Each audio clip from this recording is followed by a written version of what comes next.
Hey everybody, Varun here from 𝗥𝗶𝗀𝗀 guys. Welcome back to another video. Thanks a lot for supporting and giving a lot of love and support to all the previous videos we have uploaded.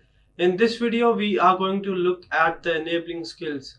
One of the part of your scorecard, a lot of you look at, still you're not really sure what to take out of it. You're not really sure what do the enabling skills represent.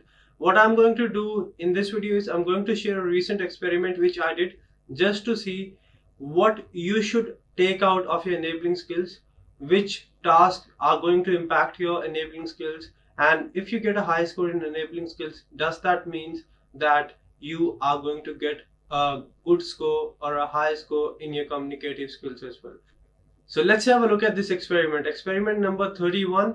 What we did is I took a number of PTE or PSN mock tests, and finally somehow I balanced each and everything out.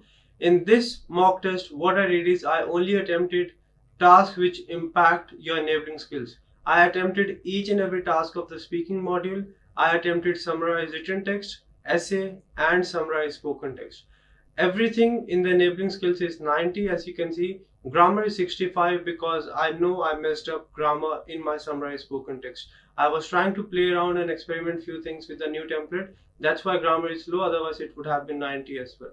Now I'm going to tell you in detail which task impact which part of the enabling skill and what to take out of your enabling skill and how to analyze your scorecard. Now as you can see on your screen, everything is 90 including oral fluency and pronunciation. Where do we get our fluency? We get fluency from our speaking. We get a pronunciation from our speaking. Read aloud is going to impact your fluency and pronunciation. Repeat sentence, same as well. Describe image and read a lecture, fluency and pronunciation. Then your answer short question are going to impact your vocabulary. They won't really impact your fluency or pronunciation, but they will impact your vocabulary. So if you have got a low score in vocabulary, don't focus on including or adding a lot of difficult or high academic words in your essay. Your vocabulary is more of your answer short questions, around 50 points, around 50 or 90 is from your answer short questions. So if you have messed up your answer short questions, you are going to get a low score in vocabulary. Then your summarized written text, that is going to impact your spellings and your grammar. Then we have got essay. Essay is going to impact your vocabulary, your spellings, your grammar, and the only thing which is impacted by essay is written discourse. If you've got a 90 in written discourse, means your essay is fine. If you've got somewhere more than 65 in written discourse, means your essay is not that problematic. If you're getting less than 65 or less than 60 in written discourse, means you need to work on your essay. There is some issue with your essay. Then summarize spoken text is going to impact your spellings and your grammar. Now what I did is I skipped all the right from dictations. I skipped all the highlight incorrect words, and on purpose I added all the listening blanks, incorrect spellings in the answers, just to see if listening blanks do impact my spelling score in enabling skills or not. But no, even though I typed wrong answers in listening fill in the blanks, my spellings are 90. What do we take out of this whole experiment? If you're getting a low score in spellings, students, what they think is, oh, I've got 90 in spellings, means my right from dictations are perfect, my listening blanks are perfect. No, if you're getting 90 in spelling, still you may mess up your right from dictation or your listening fill in the blanks. Spelling part of your enabling skill has nothing to do with your listening fill in the blanks and right from dictation. Spellings are only concerned with your summarized spoken text, with your summarized written text, and with your essay. Now I'll quickly tell you how you have to analyze your scorecard. If you're getting low scores in your spelling, you don't really need to worry much about right from dictation and listening fill in the blanks. If you're confident, you need to focus on your essays, summarized written text, summarized spoken text. Same thing for grammar. If grammar is low, focus more on your summarized written text plus your essay and summarized spoken text. If your written discourse is low, you need to focus on your essay. If your fluency or pronunciation is low, you need to focus on your read aloud, repeat sentence, describe image, or read a lecture, whatever you think you're struggling with. And if your vocabulary is low, you need to make sure you focus on your answer short questions and a bit on your summarized written text, essay, and summarized spoken text.